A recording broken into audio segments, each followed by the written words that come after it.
বন্ধুগণ, আমি কবি মহিউদ্দিন চৌধুরী মাইকেল আবারও আপনাদের সামনে উপস্থিত হয়েছি একটি ছোট গল্প রম্য রচনা পাঠ নিয়ে।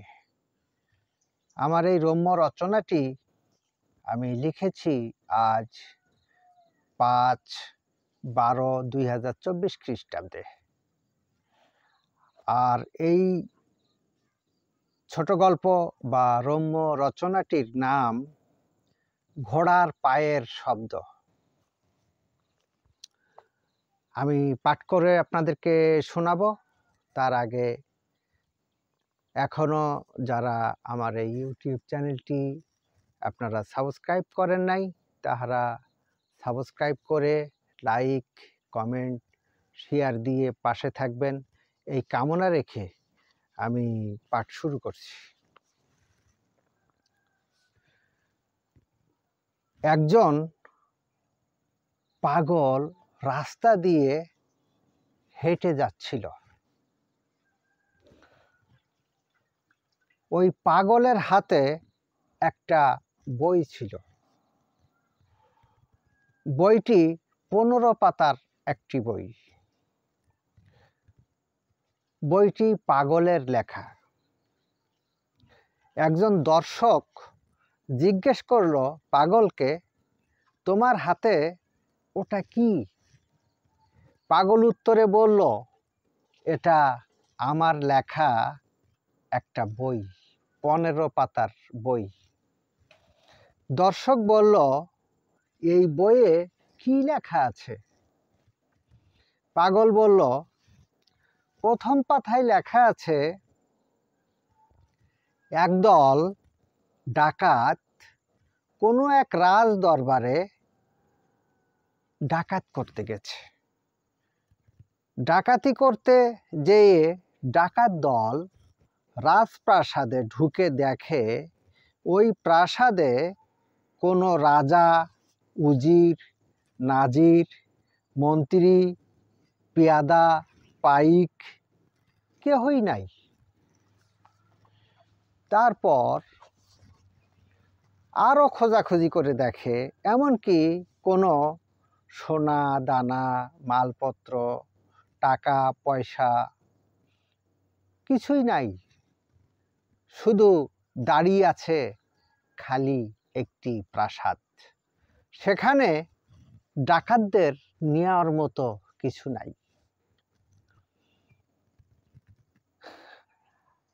পাগল বলল, এটি ছিল আমার এই বইয়ের প্রথম পাতায় লেখা, এটা আমার নিজের লেখা। আর 11 নম্বর পৃষ্ঠায় লেখা আছে, ডাকাত দল প্রাসাদ হতে বাহিরে এসে তাদের নজরে পড়ল একটি ঘোড়াশাল। এই ঘোড়াশালে অনেকগুলো ঘোড়া আছে, খুব হৃষ্টপুষ্ট এবং শক্তিশালী ঘোড়া। ঘোড়াগুলি দেখতেও খুব সুন্দর। ডাকাত দল তখন চিন্তা করলো, যেহেতু রাজপ্রাসাদে নেয়ার মতো কিছু নাই, সেহেতু আমরা এক একজন এক একটি করে ঘোড়া নিয়ে এখান থেকে চলে যাই। সেই মতো প্রত্যেক ডাকাত একটি করে ঘোড়া নিয়ে সেই ঘোড়ায় চড়ে চারিদিকে বিভিন্ন বনে জঙ্গলে চলে গেল। এবার দর্শক পাগলের নিকট জিজ্ঞেস করলো, মাঝখানে এই বইয়ের বাকি 9 পাতায় কি লেখা আছে? উত্তরে পাগল বলল, মাঝখানের ওই 9 পাতায় লেখা আছে ঘোড়ার পায়ের শব্দ। টুকডুক টুকডুক টুকডুক টুকডুক টুকডুক টুকডুক টুকডুক টুকডুক, খটখট খটখট খটখট খটখট খটখট খটখট খট, খটাস খটাস খটাস খটাস খটাস, সনাত সনাত সনাত সনাত সনাত। দর্শক পাগলকে আবার জিজ্ঞেস করলো, আচ্ছা তোমার লেখা এই বইয়ের মাঝখানের এই 9 পাতায় ঘোড়ার পায়ের শব্দ লেখা আছে, সেটাও বুঝলাম, কিন্তু ঘোড়ার পায়ের শব্দ তো একরকম হয়, টুকডুক টুকডুক টুকডুক টুকডুক এরকমই হয়, কিন্তু মাঝে মাঝে খটখট খটখট খটখট, খটাস খটাস খটাস, আবার সনাত সনাত সনাত, এরকম ভিন্ন ভিন্ন শব্দ হলো কেন?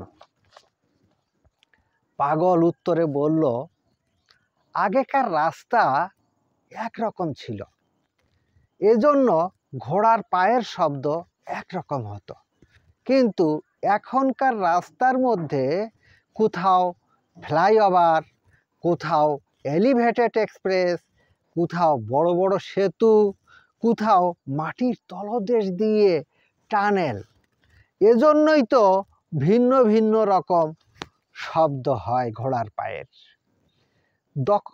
দর্শক বলল, বাকি 12 থেকে 15 নম্বর পাতায় কি লেখা আছে? পাগল বলল, ওখানে কিছুই লেখা নেই, খালি আছে সাদা পৃষ্ঠা। দর্শক বলল, কেন? পাগল বলল, ভবিষ্যতে ওখানে লেখা হবে, এজন্যই খালি রেখে দিয়েছি। এবার দর্শক বলল, ও ও তাই? পাগল উত্তরে বলল, হ্যাঁ হ্যাঁ হ্যাঁ হুম তাই গো।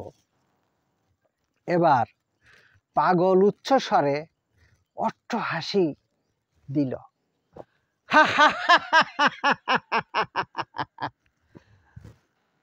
আমার আজকের এই গল্পটি এই পর্যন্ত। সবাইকে ধন্যবাদ।